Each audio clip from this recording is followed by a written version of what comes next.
makes sense that the more connected we are, the more productive we are. But how valuable, for instance, is broadband to a country's overall productivity?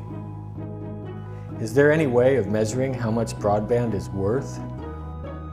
A broadband impact study commissioned by Nokia Siemens Networks seeks to do just that. We conducted a broadband study for two reasons, I think. One is to drill deeper into something that's really a fundamental driver of the connectivity scorecard. And second is because there are a number of studies that academics have been doing that are looking at what is the contribution of broadband to economic growth, and there is no consensus. So people think broadband is important, but we're looking for evidence of its importance in this study.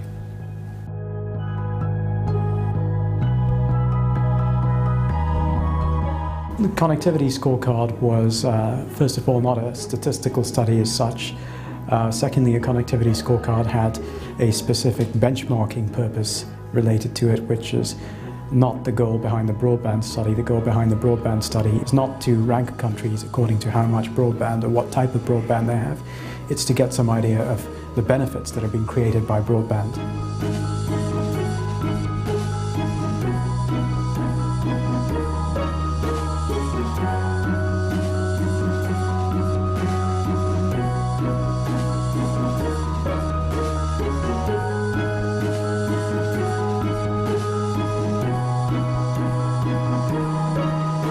Broadband is important to productivity because it is the interconnectedness of computers which has led to the so-called new economy.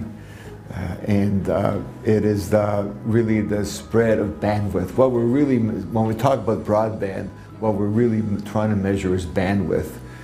Broadband as compared to narrowband. We really have a dichotomous kind of measure here. We're saying broadband as compared to a telephone dial-up line. But what we really want is to be able to measure countries in terms of the whole array of what's available.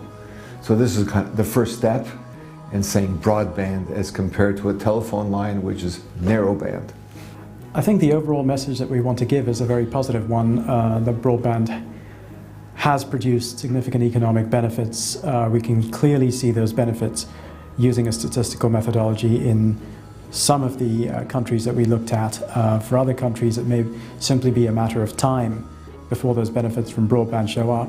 But at the same time, we think that there are intelligent policies that could help to speed up the rate at which people take up broadband services and could also enable them to get more out of broadband services than they currently do.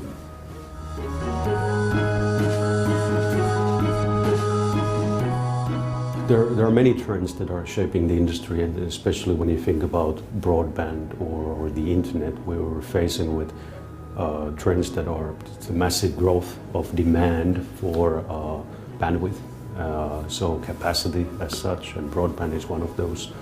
Then, of course, the business models that the internet has brought forward, they're significantly different to the old business models that we had in place.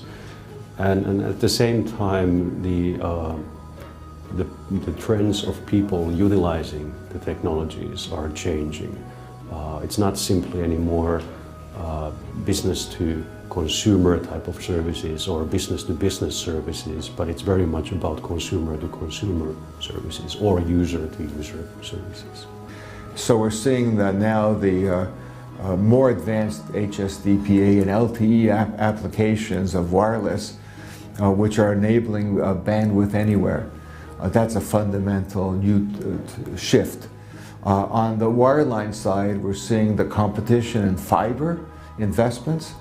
On the telco side, fiber to the home or fiber to the node, and fiber to the cabinet. And on the cable side, the DOCSIS 3.0 kind of competition. It is this competition between facilities providers which is really expanding the bandwidth potential. Plus the wireless, I think we're really moving into a world where what we think of as broadband is nothing to what we're going to see. To learn more about unlocking the power of broadband, please visit our website, www.connectivityscorecard.org/broadband.